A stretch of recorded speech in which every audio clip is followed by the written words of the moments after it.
The second example that we're going to look at here is one in which an ideal fluid is used to transmit pressure. So the idea here is you can make a device known as a manometer, which basically can measure the pressure of a gas inside a box.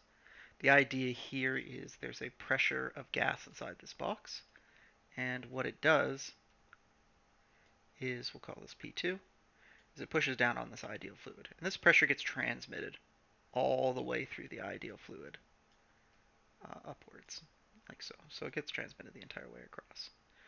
Now, when this thing reaches a steady state, this pressure is counteracted by two other pressures.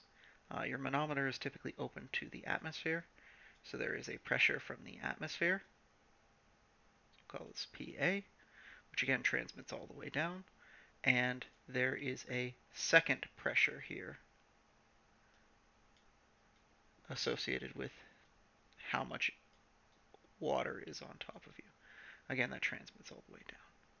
And so based on all these things, given the fact that you know this atmospheric pressure, you know the density and the change in height of the water, and you can assume that you know the acceleration due to gravity, you might want to use this to figure out the pressure of the container P. Now, how you do this is up to you, but what you'll notice here is if you take a look at these three pressures, two of them are this way. I'm going to call this down, and the other one is the opposite way. Right, so P2 is opposite of these two. Now, if these things are all stationary, what that means is the net pressure, or the pressures, are going to have to cancel out. In other words, when you're dealing with these, what we can say is, if we don't want to have to deal with vector notation, that if we just look at the magnitudes, so we'll unbold these, P2 needs to be just as strong as the pressure of the air and the pressure of the water put together. And the reason for this is we need all these pressures to add to zero, but these two here on the right hand side are opposite direction to P2. So if their magnitudes are equal, they will end up adding to zero.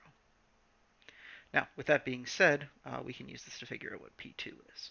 Because at the end of the day, we know what the atmospheric pressure is. The atmospheric pressure is just 101.3 kilopascals. And we can figure out what the water pressure is. At the end of the day, the water pressure we can find by just taking rho, multiplying it by g, and multiplying it by the change in height, which I'm just going to call h here. Now we can figure this out because we can take our density of water, 1 gram per cubic centimeter, or if you want to do the conversion, 1,000 kilograms per cubic meter. Our acceleration due to gravity is 9.8 meters per second squared. And last up, our change in height is 30 centimeters, or 0.3 meters. So once we find this pressure here, we'll just move it up here so it can be all in one line. All we need to do is just calculate it and add it to this atmospheric pressure, and that should give us the strength of the second pressure. So if you deal with this, you can actually sit down and calculate this. Just take 1,000, multiply it by 9.8, and multiply it by 0.3.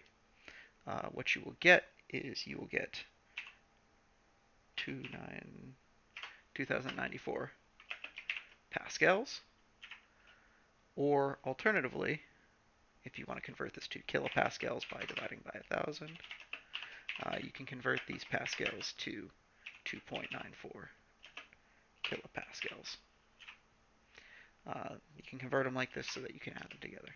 And this will give you straight away the pressure that you need to deal with here, which is about 104.24 kPa. And that'll be the pressure inside the gas.